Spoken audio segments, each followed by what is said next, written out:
Mike Holmes never set out to be a TV star. It just turned out that way. Nonetheless, that success has not come without some bumps along the way. To find out more about his journey from contractor to hero of TV home repair, here's what really happened to Mike Holmes. Mike Holmes' foray into television was not by design. Holmes was a full-time contractor when he was hired to do some building work on the set of a Canadian TV show dedicated to DIY home repair. As noted by the Globe and Mail, the ever-opinionated Holmes began telling the people who hired him that they had it all wrong. Holmes went into one of his trademark rants, explaining that encouraging homeowners to do their own renovations was a bad idea, since they usually did a lousy job. In fact, he pointed out, a huge portion of his business came from repairing the botched renovations done by people who had no idea what they were doing. Right off the bat, I don't like this. After Holmes apologized for overstepping his bounds, the producer of the show got an idea. Holmes should star in his own TV show, repairing homeowners' DIY disasters and the shoddy work of shady contractors. Holmes on Homes debuted on HGTV Canada in 2001. By 2004, the show was averaging 250,000 viewers an episode, a considerable number for a Canadian specialty channel. The beefy, tough-talking contractor had accidentally become a TV star.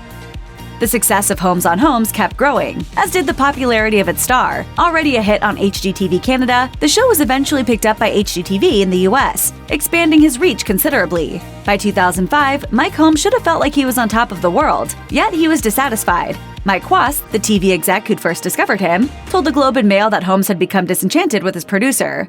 According to Quast, Holmes invited him and crew member Pete Kettlewell to his home for a meeting. Holmes laid out his vision to expand his brand. The TV show, he explained, isn't the be-all and end-all, but one prong of a larger enterprise, all with the goal of educating homeowners about the importance of hiring skilled tradespeople to ensure they wouldn't be begging homes to fix lousy work down the road. During that meeting in Holmes' garage, the idea formed for the Holmes Group. Quast designated himself Vice President of Business Development with the goal of building Holmes' brand, while Kettlewell became Vice President of Production, responsible for managing the TV show.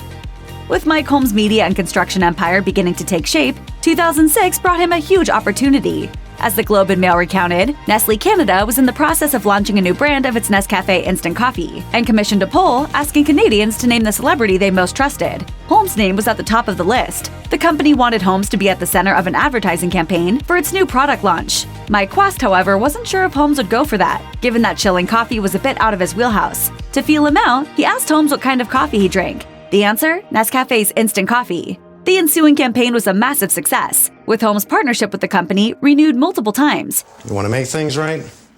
You gotta start right. As Holmes later told Sudbury.com, when they approached me about the commercial, I said if they can relate the commercial to what I do and keep it real, I'd say yes to it. Because the real truth is I drink Nescafé and have for years.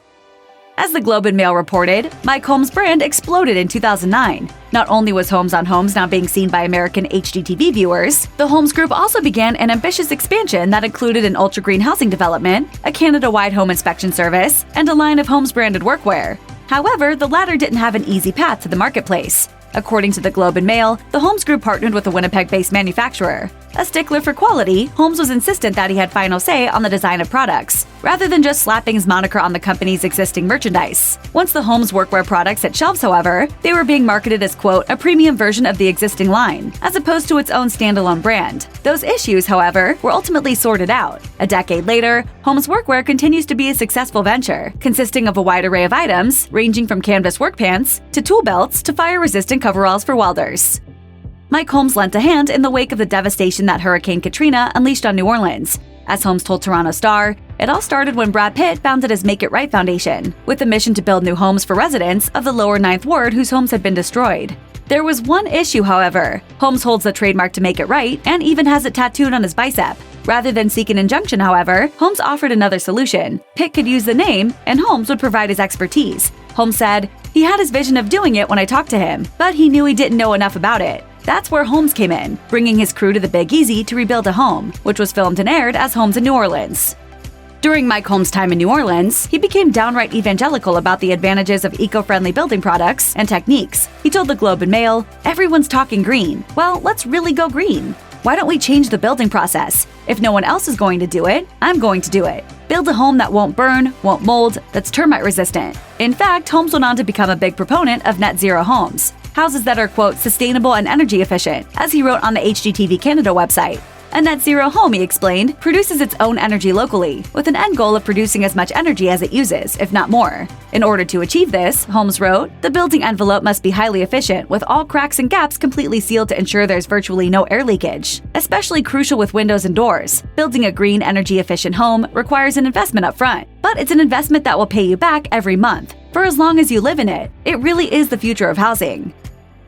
In 2009, Mike Holmes ventured into the world of publishing with the launch of Homes, the magazine to make it right. He said in a press release, "This is the magazine homeowners need to help them with their renovations. It's the magazine I was searching for and couldn't find. So I had to make my own magazine and make it right." The magazine didn't last long. According to the Toronto Star, Holmes got into a dispute with the publisher, Dauphin Media Group, which led to the magazine folding in 2011. Things became even worse when the publishing company ceased operations in 2012, leaving behind unpaid rent and ticked off subscribers who'd been waiting to be reimbursed. As Mike Holmes' Group Director of Communications, Liza Drozdoff, told the Star, their sole involvement in the magazine was, quote, regulating a portion of the editorial content, meaning Holmes himself didn't really have all that much to do with the publication. Drozdoff said, Mike feels terrible about it, but it's not his fault. He didn't get any of that money. As Homes on Homes maintained its massive popularity with viewers in the US, Mike Holmes continued to remain a wildly popular TV presence in his home and native land. In fact, a 2010 feature in Reader's Digest listed him as among the 10 most trusted Canadians. The list put Holmes in some pretty celebrated company. Other Canadians to earn the trust of their fellow citizens included Back to the Future star Michael J. Fox, Queen Elizabeth II, who technically isn't Canadian but is the country's constitutional monarch, and celebrated CBC News anchor Peter Mansbridge. Holmes took the number 2 spot on the Reader's Digest poll, with the publication noting that his work, quote, brings a sense of security that people appreciate. Topping the list, by the way, was Dr. David Suzuki, founder of the David Suzuki Foundation, and veteran host of long-running CBC nature documentary series The Nature of Things. In 2012, the Holmes Group lost one of its 3 founding members when Brian Quast, who was then CEO, parted ways with the company. According to a news release about his departure, the split was an amicable one. A new CEO, Julius Brinkman, was hired. When he left a mere 2 years later, his exit was far more acrimonious and actually led him to sue Mike Holmes and 2 Holmes Group co-directors for a hefty $3.1 million. As the Calgary Herald reported, Brinkman alleged that his contract had been breached when the company failed to pay him 5% of the $15.5 million he'd raised, and also didn't reimburse him for expenses that were, quote, reasonably incurred. Other allegations in the suit included claims that Holmes' company had allegedly, quote, failed to establish a benefits program in which he could participate, as well as having created a working environment designed to frustrate his efforts. Holmes himself never commented on the lawsuit. Given that the legal action didn't generate any further news reports, it would appear the matter was settled privately, outside the courts. While Holmes magazine proved to be a bust, that didn't deter him from making further attempts to immortalize his philosophy and knowledge in print. In 2006, he published his first book, Make It Right, Inside Home Renovation with Canada's Most Trusted Contractor. He followed that up with a 2011 tome specializing in attics and basements, and another in 2013 focusing on kitchens and bathrooms. In 2015, Holmes unveiled his magnum opus, the Holmes Manual, described as a must-have guide for homeowners that answers their most common questions. Holmes dropped by Canadian talk show George Stroumboulopoulos Tonight to promote the book and explained that the impetus for his manual emerged after spending years being stopped by viewers in public, asking him questions about the specific issues they were having with their homes. He explained, "It just made sense. Let's do a manual." And this way, instead of reading the whole book like a lot of people seem to not want to do anymore, they want an answer now. Mike Holmes' children, Sherry Holmes and Mike Holmes Jr., first started appearing on screen in 2013's Holmes Makes It Right. The siblings have been a part of their father's myriad of television shows ever since, including the likes of Holmes Next Generation, Holmes 911, and Holmes and Holmes. Mike Jr. took center stage in 2014's Mike's Ultimate Garage, a 2-hour special that put him in the driver's seat to build his dad a sweet 1,800-square-foot garage/man cave. As Mike Sr. told the Ottawa Citizen, relinquishing control to his son took a Herculean effort. "It was very hard. I'm the guy that's on a site from beginning to end. It's the first time I've walked away and had someone else finish it." Meanwhile, Sherry accompanied her dad when he went to New Orleans, happily serving as a member of his construction crew. As she told the Times columnist, "I would do it again in a heartbeat." Mike Sr. added, "I love working with my kids, watching them build on what they know and get better every day." Mike Holmes and his various TV series have been a staple on HGTV for years, but he had the opportunity to broadcast to his biggest audience yet with Home Free on the Fox network. In its review of the series, The Hollywood Reporter outlined the premise. 9 couples competed to build the ultimate dream home, restoring a ramshackle house in Atlanta for a needy family, with the poorest performing couple eliminated.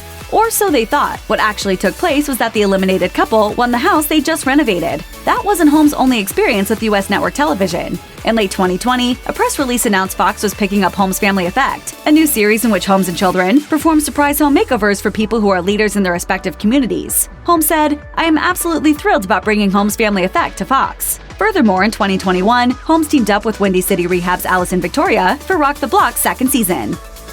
Since first entering the realm of television back in 2001, Mike Holmes' shows may have evolved, but his message has remained remarkably consistent. Holmes' commitment to quality workmanship has been unwavering and is woven in the fabric of all his shows. In 2019, Holmes took another big step when he parted ways with HGTV and inked a big deal with Canadian media conglomerate Bell Media, corporate owner of Canada's CTV network. Holmes said in an announcement, "I'm absolutely thrilled about this new partnership with CTV. I look forward to bringing new content to CTV's portfolio of networks and spreading the Make It Right message with even more Canadians across the country." While financial details of the deal weren't publicized, it's safe to assume it took big bucks to pull him away from HGTV, his television home of nearly 20 years. According to Celebrity Net Worth, Holmes' wealth is estimated to be in the $30 million range. Check out one of our newest videos right here. Plus, even more list videos about your favorite celebs are coming soon. Subscribe to our YouTube channel and hit the bell so you don't miss a single one.